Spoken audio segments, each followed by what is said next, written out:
Hey guys, what's up? I wanted to just play with makeup today. I have some newer items that I want to test out and try and just kind of see how they apply. So that's what we're going to do today. And I have kind of a mix going on of high-end and drugstore. Some of this stuff is new to me that I haven't even used yet. So this kind of is going to be like first impressions. And I just kind of pinned my hair back. I put on a little bit of moisturizer, but I don't have any makeup on, as you can see. So I want to start off with this new foundation that I just got. I was sent this by Pure, and this is their HydraFluid Water Serum Foundation in the shade Light. I haven't tried it yet. I don't know if it's going to match me. It looks a little bit dark just from looking at it in the tube, so I don't know if it's going to be a perfect match, but we will see. I really want to try this because it says that it is meant to be hydrating. Just show you guys what it looks like on my face so you can kind of tell that it's just a little too deep for me. I'm just going to take one drop here and I'll just show you guys. I'm just going to put it on with my finger. It's just a little too dark. I'll put a swatch right here on my jawline just so you can see.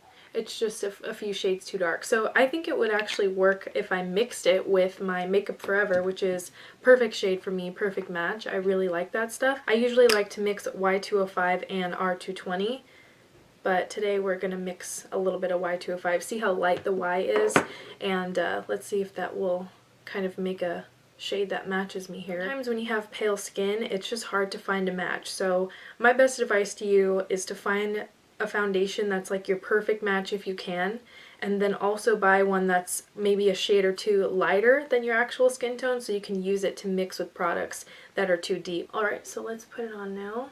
I'm just kind of taking those drops that I mixed together. You can use your fingers if you want to. I mean, whatever you want to do, brush. I'm just playing with makeup today. Like, I have no plan. I'm just straight up going for it. So there we have one layer, and as you can see, it doesn't exactly cover like noticeable breakouts, but I do think it looks very much like skin. It doesn't feel like makeup, and I think it's once I mixed it with a little bit of my Makeup Forever now, it kind of matches me a little bit better. I just want to keep poking my face. It feels so nice and moisturized. I really like it. The feeling is great on this. I wish they would have more shades in this line. I mean, I know I wasn't expecting it to match me personally, but they only have like 5 or 6 shades, so that's a bummer to me whenever foundations or whenever beauty brands only have like 5 shades. I mean, I don't know. I think it's a little bit annoying, but that's just me. The struggle is always real. But anyway, let's move on. So I think I'm going to do eye makeup now. I'm just going to keep it simple. I'm just going to try to use this palette today only because I want to see what I can do with this little baby, okay? This was like, I think full price. It was $9.99 at Rite Aid. I found this. I zoomed you guys in a bit so maybe you can see a little bit better here. I'm going to start off with this kind of matte mauve-y shade. So I'm just going to tap my brush in here. Ooh, girl, this is a little powdery. This is actually really easy to blend. It's so nice, and this is pigmented too. I really wasn't expecting that. Covergirl I haven't had the best of luck with, and sometimes their products can be really hit and miss with me, so usually when I get new Covergirl stuff I just kind of don't know what to expect, so this is like a nice surprise. I really think it's a nice color. And these are pretty. I'm so excited. These are nice. I'm going to take the kind of matte off-white here and just put it on a different blending brush. I'm just going to put this on my brow bone. Just a little bit here. It actually has shimmer in it. I thought it was matte, but it's actually really shimmery. Whoops. Alright, next up, I think I want to play with this shadow. It looks like a kind of a deep brown. I'm always afraid to use these really dark browns because I don't want to like overdo it, but then again, who cares, right? It doesn't even look shimmery. This one that had a bunch of glitter shimmer in it, it doesn't, once you put it on the skin, like the shimmer kind of went away, so that's not cool. I do like the matte shadows in here though, but that one was not anything special. Okay, let's do the really pretty kind of copper color. I'm just going to use my finger because this is so powdery. I feel like it makes less of a mess when I just tap it on like this. This glitter looks really pretty, but I think it's just on the first layer because when you put your brush you see how it just kind of turns black, so that's really sad. I really liked the glitter. I thought it was pretty, but I guess it's just black eyeshadow. I want my eyes to pop a little more, so I'm going to top it with this pure eye polish. This is in the shade Satin, and I cut the hole through because I was running out. Normally it has like a little mesh like cushion, but I was running low because I've been using this so much. You don't have to put on this step if you don't want to. I mean, this is just for the people who are in love with shimmery craziness. And for mascara today, I wanted to show you guys this new one from Smashbox. This is their new X-rated mascara, and I got this through Octoly. It's the product reviewing website that I talked about a couple videos back. Go from dramatic and defined to over-the-top, obscene volume, layer by layer. Breakthrough triple threat brush isolates, magnifies, and mega coats each lash with interlocking fiber-loaded formula that never clumps, flakes, or smudges. So for me, I've been using this on and off for like the past month, and it does flake at the end of the day, and it definitely smudges. Like, I've worn this on my lower lash line and everything, and it does not work. Like, this is definitely not a long wear mascara. I know it claims to be one, but for me, I don't even have oily lids, and this smudged and flaked on me. So I'm not sure if it's just the formula. I think it's just too wet, but this is what the brush looks like.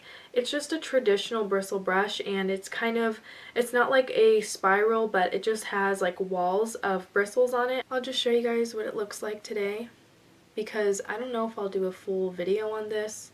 You really have to kind of twist it, because just sweeping it like upwards, wiggling it doesn't really do much for me. I feel like I have to wiggle and rotate. It's one of those things. I feel like it's not worth it, and it's just not for me, honestly. This was an okay product. So that's my review on the Smashbox. I'm just going to add a tiny bit of mascara on my lower lashes. This is the Maybelline Colossal. Love this one. I just want to let my lips soak a little bit of lip balm while I'm getting ready. This one's from Pharmacy. I talked about it in my recent lip balm haul, and I don't know if that'll be up by the time I post this video, but this is the Vanilla Mint flavor or scent, and it's so good, you guys. I've been using this every night. It's so moisturizing. It's very rich. You really only need a tiny bit. I don't have anything new and exciting for brows, so I'm just going to use my Anastasia Dip Brow Pomade. This is in Auburn, and that's all I've been using to fill in my brows lately. It's kind of a rediscovered favorite of mine, and I just use a tiny little angle brush. This is a Morphe M409. And the other cool thing about the pomade is that it does kind of hold the hairs down. Before I zoom you guys back out at a normal distance, I want to show you this new concealer I have. This is from Makeup Forever, and this is their Ultra HD Concealer. And I've heard a lot of buzz about these, and I was so thankful when I got some of the new shades sent to me from Makeup Forever. And I just like to take a beauty blender and just blend that out, and you can see the difference. I think it makes a pretty big difference. It's a really nice lightweight concealer. It doesn't settle into my lines or anything. I don't even have to use powder with this, but if you want your skin to look less shiny, then I would say set it with the powder. But if you don't mind the little glow, then you don't really need to set it, which is great because I have dry skin. I don't like using powder as it is. And then just to make sure I didn't put on too much, I take like the bottom of the beauty blender and I just kind of soak up that extra, if there's any extra product. So I really like the finish on this. It's natural, it's not too much. You can build it up though. I just normally don't build up my concealer, but if you like that really highlighted look, you can get that with this. If you want to see a full review, let me know. I can totally do that. But so far I like it. I haven't like used it a bunch of times. I don't really wear concealer every day. Now let's do some blush here. I have this Covergirl one. This is a new one. It's called their True Blend Blush, and I think I've seen these before. Like, I don't know, did True Blend used to have blush? Because I feel like they did. So maybe this is just a new shade. The shade 100 Light Rose. Kind of looks like a baked powder. It doesn't say that it's baked on here, but this just looks so beautiful. I had to try it. And I got this at Walgreens. I'm just going to put it straight on my skin today. Okay, so it's actually really nicely pigmented. I think I put a little too much on my brush, but that's okay because I will take a nice powder brush and just kind of try to blend that out. I think this is a beautiful color. I really like the color on it. I'm not sure how long it lasts. This is my first time trying it out, but I'm so happy with the shade. I think it's really pretty, and it definitely gives you kind of like a shimmery highlighted look, so I like it. I feel like I'm just staring at my cheeks. I really like this color. And last but not least, lipstick. I got one of these because you guys wanted me to try them. So this is the Revlon Ultra HD Matte Lip Color. I have a red one that I bought and I've been wearing that one, but I got this kind of more nude shade for everyday kind of thing. So this is the shade Seduction, and they were buy one get one half off at Walgreens, I think. So I just recently got 2 more shades, and I will have a review on them soon. And they're kind of like cream matte lipsticks. I know that sounds weird, cream matte, but you know what I mean? Like the texture on this is very creamy and it doesn't really dry down to like liquid matte, if that makes sense. So it reminds me a lot of those L'Oreal Pro Matte lip gloss things, which I really like. So these are pretty comfortable to wear, which is nice. And they have, the one thing I don't like is like the scent. It's really weird. It's like a fruit bubblegum. I zoomed you guys in a little bit so you can get a better idea of what it looks like. As you can see, it's not quite all the way matte, but it's still very pretty. It's nicely pigmented. You only need 1 swipe and you're good to go. But I feel like the more you put on, the shinier it looks. So I just like to keep it to 1 layer, and then that's all I put on. I really like it. It's very comfortable, pigmented, beautiful colors. They have nice ones in this line. So I definitely recommend picking up one if you're interested. I hope you guys had fun with me just getting ready and playing with makeup. I'm actually filming at night, so this is kind of like a new experience for me, but I hope you guys enjoyed this video. Let me know what makeup you've been trying in the comments down below. I can't wait to hear from you all, and as always, thank you so much for watching.